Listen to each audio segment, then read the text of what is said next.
اور شعوری منزلیں طے کر کے حضور کے لائے ہوئے نظام زندگی کے لیے ہمیں کوشاں ہونا پڑے گا. ہمارا طرز زندگی، ہمارا انداز معاشرت بتائے کہ ہم حضور کے غلام ہیں. اپنے گھروں کی چھتوں پہ چراغاں کر لیا، اچھی بات ہے، یہ ایک مبارک انداز ہے، لیکن اگر دل کی گلیوں میں اندھیرا رہا تو کیا فائدہ ہوا؟ گلی میں جھاڑو دے لیا کہ میلاد کا جلوس گزرے گا، کوئی جھاڑو لے کے دل نگر میں بھی آؤ. حسد کے، حقد، بغض، کینے، نفرتوں کے کتنے ڈھیر دل کی گلیوں میں پڑے ہیں. کوئی جھاڑو لے کے ادھر بھی آؤ، دل کو بھی صاف کرو، باطن کی ستھرائی کا بھی سامان کرو، اپنے باطن میں بھی چراغاں کرو، اور دل کی ایک ایک پرت پہ نام محمد کی جھنڈی لگاؤ. پھر دیکھنا کہ تمہاری روح بھی نبی نبی بولے، تمہاری زبان بھی نبی نبی بولے، تمہارا طرز زندگی ایسا ہو.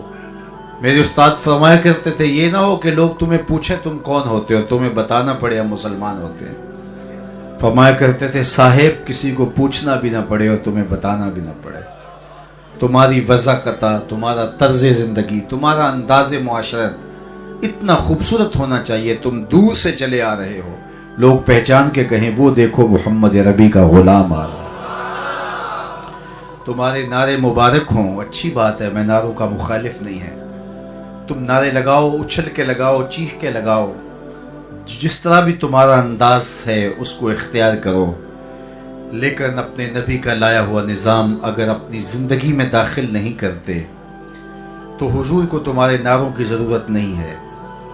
حضور علیہ السلام کو ضرورت ہے تم اپنی زندگی کو ان کی محبت کے سانچے میں ڈھال دو. تم دور سے چلے آؤ تو لوگ کہیں یہ حضور کا عاشق آ رہا ہے، حضور کا غلام آ رہا ہے.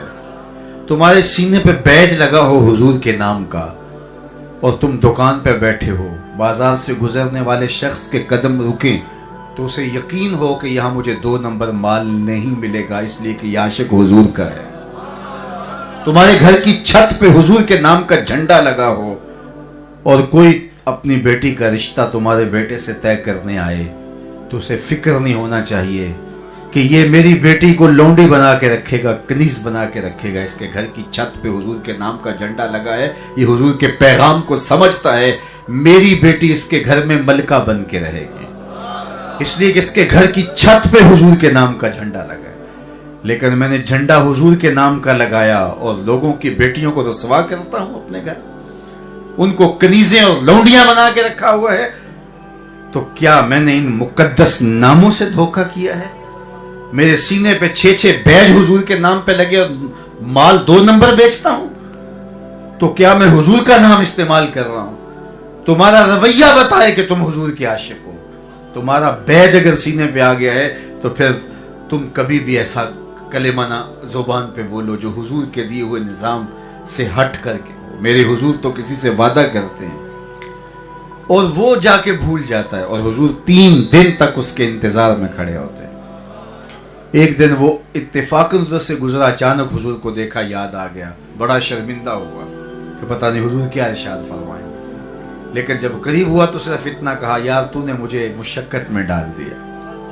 صرف قضائے حاجت کے لیے جاتے ہیں، پھر آ کے کھڑے ہو جاتے ہیں کہ میں نے وعدہ دیا ہوا تیرے آنے تک کھڑا، اور وہ 3 دن تک نہیں آتا. میرے حضور کھڑے، میں ذرا اپنے آپ کو دیکھوں کہ میں کہاں کھڑا ہوں.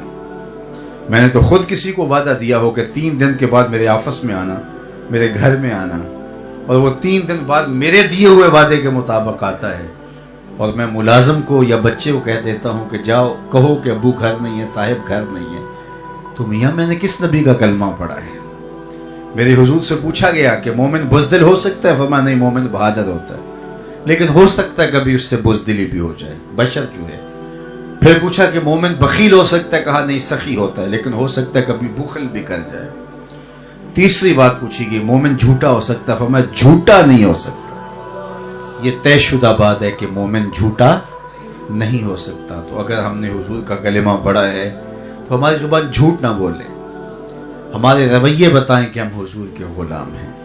چوں بنا میں مصطفیٰ خانم درود، از خجالت آب می گردد وجود، عشق می گوید کہ محکوم غیر، سینائے تو از بتا مانند دیر، تا نداری از محمد رنگ و بو، از درود خود میالا نام ہو۔ اگر ان کا نام لیا ہے تو پھر اس کی لاج بھی رکھنا ہوگی۔ یاری لا تو پاک نبی سنگ، اے پر پوری یاری، پھر درود قبول ہے تیرا لکھ نہ لو ایک باری۔ تو ان کا طرز زندگی اپنی روحوں میں جذب کرو، اتارو، تمہاری شکل صورت دیکھ کے غیر بھی کلمہ پڑھیں۔ ایک سوامی لکشمی پرشاد نامی شخص نے کتاب لکھی عرب کا چاند۔ حضور کی سیرت پہ سوامی لکشمن پرشاد نامی شخص نے یہ کتاب لکھی، کوئی 250-300 صفحات پر مشتمل تھی۔ میٹرک کے زمانے میں وہ میں نے 2 یا 3 مرتبہ کتاب پڑھی۔ اتنی خوبصورت کتاب ہے کہ سطروں میں لفظ نہیں چراغ رکھے ہوئے ہیں، اور حضور کی سیرت پر اتنا خوبصورت جو ہے وہ اتنے خوبصورت پیرائے میں لکھا ہوا ہے کہ دل باغ باغ ہوتا ہے، ایمان کو تازگی ملتی۔